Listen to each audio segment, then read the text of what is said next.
大家好，有個 Pro 76嘅小新啦，今日嚟到我哋做實測嘅咧就係 Epson 呢一部嘅 QB1000B 嘅投影機啊。之前咧其實喺我哋呢個今期熱話上邊咧都有介紹過呢一部機咧就突然間推出啊。咁而且咧佢仲有一部再高級啲嘅大佬嘅就係 QL 嘅1000啊。咁但係嗰部機嚟講呢個價位咧相對都要去到成10皮嘢嘅。咁所以咧今次咧嚟到我哋呢度實試咧就揾部輕強少少嘅一個細佬 QB1000B 咧就嚟試一試咧，究竟我哋呢個 Studio 啊之前用緊嘅8400需唔需要 upgrade 咧？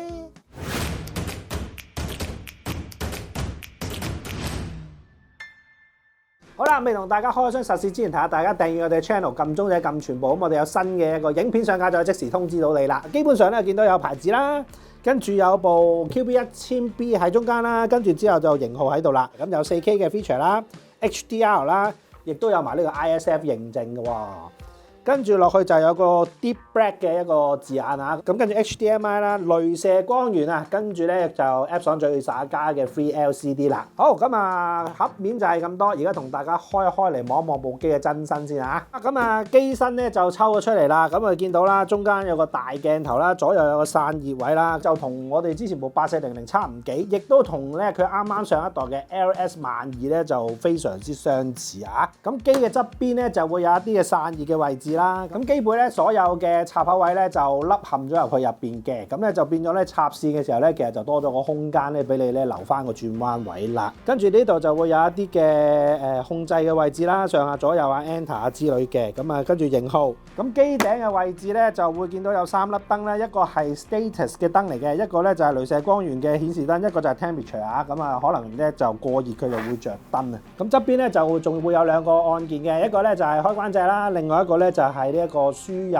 嘅input selector 嚟嘅。跟住落嚟咧就會有一個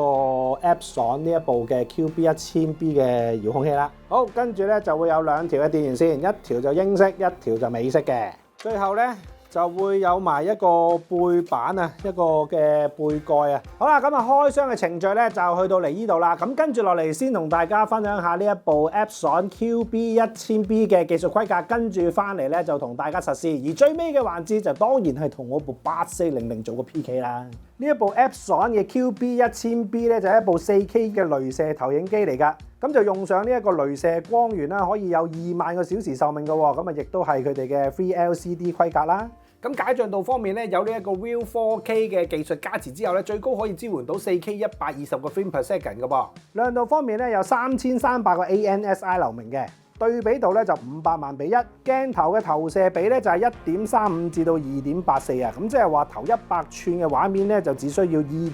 米嘅啫。HDR 方面咧兼容呢個 HDR10 同埋 HDR10 Plus 㗎。輸入端子咧就會有2個嘅 HDMI 2.1啦，咁其中一個咧就係支援呢個 EARC 嘅，咁另外咧亦都有2個嘅 USB-A 輸入啦，同埋1個 USB Mini B 嘅輸入，咁嗰個就係我嚟做 Surface 之用嘅。售價方面咧就係49,999蚊嘅，香港行貨保用3年啊！啱啱咧我就將呢一部 QB1000B 咧就揾個架承起佢裝咗上去啦，咁啊特登咧就對翻我部8400嗰個位置啦，咁一陣間咧方便我做個 PK 啊嘛，係咪？我哋呢一部投影機嘅位置咧，去到我哋隻幕咧就大概係14尺左右啦，投出一個120寸嘅一個畫質，咁啊而我哋嘅 Studio 用緊嘅幕咧就係一個1.0嘅灰幕啊，咁啊出品咧就係 Unified Color 嘅，咁啊睇翻咧我哋呢個家庭影院嘅效果咧究竟係點樣先？跟住之後咧就同大家睇下。今代個 menu 入邊又有啲咩睇啦？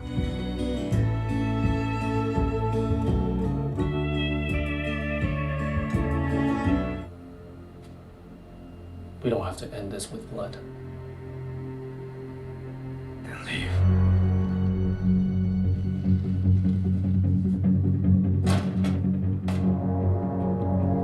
咁啊，啱啱睇3套戲嘅，咁第一套咧就係 Civil War 啦，跟住咧落去就係睇咗 John Wick，咁啊最尾咧就係睇呢個 Top Gun 2啊。咁嗱，首先咧第一樣嘢，我覺得咧呢一部QB1000B 咧，我覺得喺嗰個亮度方面咧係非常之令人哋覺得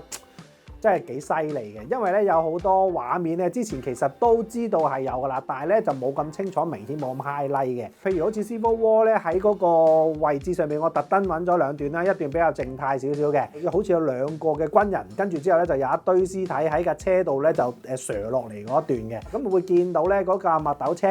倒啲人落嚟嘅時候咧，見到啲屍體嗰啲樣啦、啲顏色啊、嗰啲血嗰啲顏色。咁咧之前咧喺其他機或者電視機上面咧就會比較容易睇到嘅，因為咧嗰個 sharp 啊同埋嗰個亮度足夠光啊。咁但係咧當投影機要打到120寸咁大，而且有足夠嘅亮度可以睇到入邊啲 detail 啊、人嘅面口咧，就通常都會比較難啲啊。咁之前我見過會有嘅就係一部比較勁少少嘅 JVC 8K 咧嘅投影機啦。咁嗰部機咧就因為佢係8K 嘅一個解像度啦，咁所以咧可以做到呢個效果。咁但係咧喺呢一部嘅 4K 嘅 QB1000B 上面咧，我都估唔到咧可以有少少嗰陣味同埋嗰陣除同埋睇到嗰啲 detail 嘅位置啊。咁跟住落嚟咧，我就會睇咗呢一個John Wick 嘅第4集啦。跟住之後我就揀咗佢哋日本嘅嗰個本部啊。咁咧就一個綠色嘅環境，跟住之後喪打嗰段，咁啊佢哋由廚房行出嚟嗰段咧，其實已經睇到咧呢個 QB1000B 咧喺嗰個detail 嘅位置上邊咧，同埋嗰個亮度咧個幫助之下咧，令到嗰啲畫面全部都清晰同埋 sharp 咗好多啊！咁跟住落去咧就 Top Gun 啦，咁 Top Gun 咧始終喺2024年同埋2023年咧，我可以講話係試得最多嘅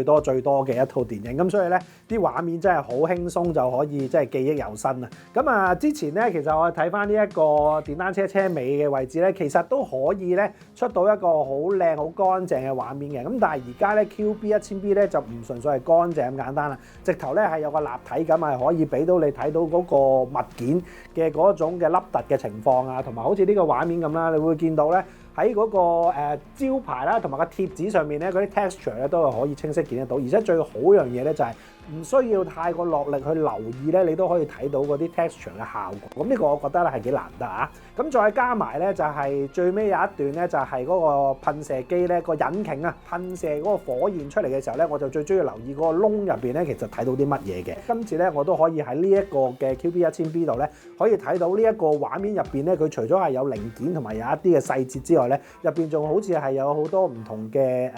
紋理啊，好似係嗰副計入邊或者嗰個百葉簾入邊嗰啲 detail 嘅一粒粒嗰啲位置咧都可以睇得到嘅。咁呢個咧，我覺得咧係喺個解像度嘅提升方面啦，同埋嗰個亮度提升方面相輔相成做出嚟啊！呢一部 QB1000B 咧，其實喺個畫面上面咧，我就完全未調校過嘅。咁但係咧，我就用咗幾個唔同嘅 mode 咧，去實試翻頭先嗰幾套電影，咁都可以同大家分享一下嘅。而家個畫面咧，即係設定嘅位置其實都大方咗好多啊，大隻咗好多嘅。咁同上代唔同嘅東西咧，其實就會係有一個 motion flow 嘅位置咧，其實佢今代就叫做 frame interpolation。咁咧其實就即係話一個即係 screen 嘅一啲畫面嘅一啲插值嚟嘅。咁因為本身電影係24P 啦，如果 off 咗佢嘅話咧，其實就用翻24P。不過咧，你問我咧呢部機咧，其實你就算 off 咗佢嘅話咧，其實佢嗰個畫面咧都唔會話好拖尾，同埋咧唔會話拖尾拖到你覺得有啲頭暈嘅感覺嘅。咁所以咧呢度大家如果你部機買翻嚟又冇揾人去調校嘅狀態之下咧，其實呢一個 option 咧，我建議咧大家可以咧校翻去 low 或者 off 嗰度嘅。而喺嗰個 color mode 上邊咧，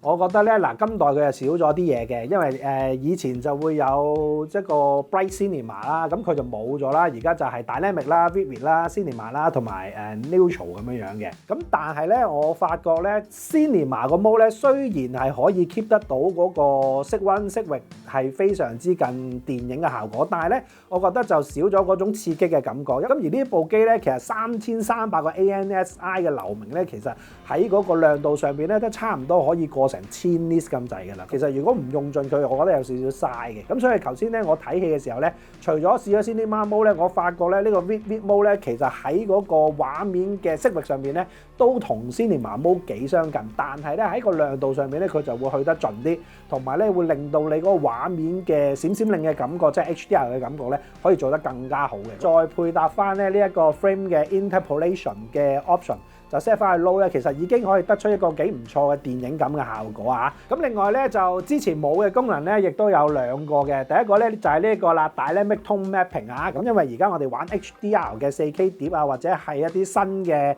4K 嘅信源啊，譬如 Netflix 啊，或者係 Disney Plus 呢啲串流咧，其實都係有一個 HDR 嘅一個級數喺入邊，一個 setting 個 data 喺入邊嘅。咁呢啲 data 咧，其實如果你 set 翻呢一個 Dynamic Tone Mapping 嘅話咧，佢就可以將嗰個亮度去到高啲、盡啲，同埋咧喺最暗嘅位置嘅時候咧，佢會因應翻嗰個場景咧嚟去做翻一個調節嘅。咁就有少少類似一啲Dolby Vision啊，或者 HDR10 Plus 嗰類咁樣嘅功能。咁跟住落去下邊咧就有一個 Sense 嘅 Adaptive 嘅 Gamma 啦，佢會係喺嗰個 Gamma 上邊去做翻呢一個卡通嘅調節啊，咁就會令到你喺嗰個畫面上邊咧一個色域同埋嗰個色溫咧可以咧跟翻個場景去做翻一個調節。咁呢兩個功能咧係之前都冇嘅，平時試開嘅戲啊當然唔止咁少啦。咁而家咧我就想試多幾套咧動態強勁啲嘅，咁咧就同埋一啲比較考試級數嘅畫面咧，就同大家試下呢一部 QB1000B 啊。What? I'm Maria Kyle's kid.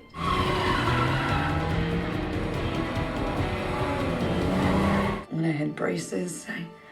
I can remember the. 嗱，啱啱咧亦都試咗3套戲啦，咁啊3套考試級嘅電影啊，咁啊有呢一個007啦。亦都有呢一個 Batman 啦 ，The Batman 啊，即係大家有啲朋友睇完覺得好悶嗰套。咁啊，最尾就係 Lucy 啦。咁啊，呢3套戲咧，其實咧一個嚟試黑位，一個嚟試動態位，一個嚟試 detail 位，就真係冇走雞㗎啦。咁首先咧就 The Batman 嗰段咧就係蝙蝠俠去救貓女嗰段啦。咁啊，畫面上邊咧其實就係喺一個好黑嘅全黑嘅環境上邊，火光一出現嘅時候咧，你會睇到 Batman 嗰啲盔甲啊、嗰件衫嘅紋理啊、嗰啲人啊，同埋一啲光上邊嘅漸變層咧，其實你都仲可以睇得到清晰嘅畫面。咁而呢部機我覺得最特別嘅係，當你見到畫面嘅地方咧，其實係可以好清晰咁見到嘅，係唔含糊嘅，亦都係好穩定地俾你清楚見到嘅。咁呢個咧就喺007度尤其是明顯啦。咁咧因為咧我哋頭先試007就試佢即係俾車追逐嗰一段啦。咁去到一個教堂門口嘅時候，就會有好多槍射佢架車噶嘛。咁咧，我哋睇嗰塊玻璃咧，就真係明顯地見到呢一部機嗰個亮度係同埋嗰個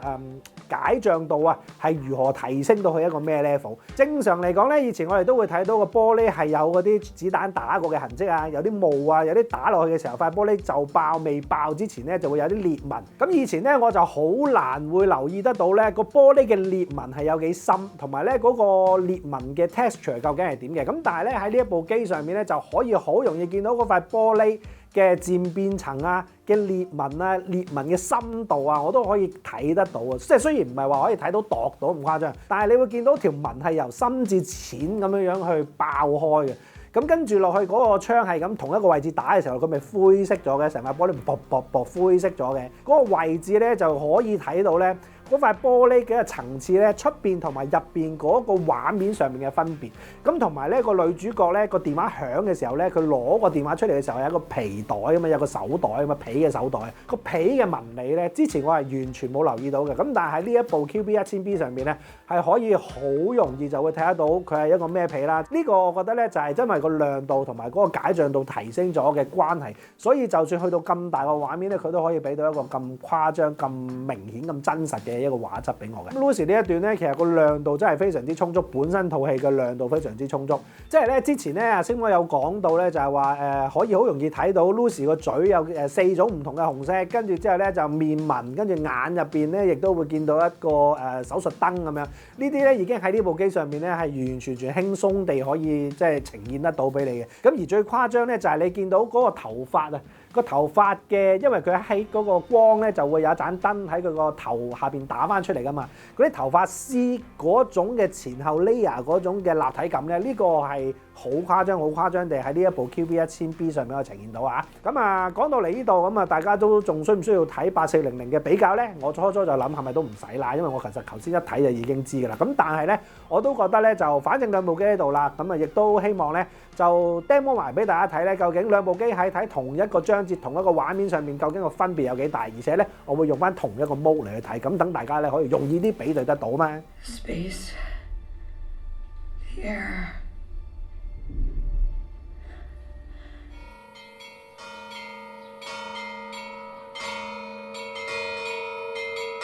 嗱，啱啱咧就用咗呢個8400啊，大戰呢個 QB1000B 嘅，咁其實都唔使點樣大戰噶啦，咁大家都可以會睇得到咧，喺畫面上面咧，雖然咧色溫咧就咁望落去好似唔太大分別，但係喺個畫面嘅精細度、立體感同埋一啲 detail 嘅邊緣位咧，其實咧都係 QB1000B 係完勝啊！咧喺嗰個畫面嘅顏色精細度同埋咧佢嗰個 4K enhancement 嘅技術咧，其實都有所提升嘅。咁所以喺嗰個畫質上面贏佢咧就基本㗎啦。咁但係咧部機入邊咧，其實啲 option 啊、啲 menu 咧，嗰啲名有啲唔同，同埋咧嗰啲調校咧，其實都需要翻一定嘅認知嘅朋友咧，先至會用得比較上順手。而我亦都見到咧個 menu 入邊咧有啲位咧，其實我都要 study 一下嘅。咁但係綜觀嚟講咧，呢部機咧喺未有任何嘅專業調校，亦都冇需要太大嘅一啲變化上邊咧，其實佢已經可以滿足到而家咧，即係一啲高清戲院嘅一種畫質嘅效果啊！咁你見到咧，佢仲有好多其他唔同嘅打機功能都喺入邊嘅。咁所以咧呢部機其實嘅定位咧，唔係純粹係一個睇電影為主嘅一部投影機啊。同埋咧，我留意到咧呢一部 QB1000B 咧喺嗰個風扇嘅噪音同埋嗰個熱力上邊咧，都係比起8400咧就會好咗啲嘅。好啦，咁啊今日咧呢條片咧同大家分享就到嚟呢度啦。咁如果大家都喜歡呢條片咧，請俾個 like、subscribe 我哋嘅 channel， 再撳下我個鐘仔，我哋好嘢就會通知叫你睇㗎啦。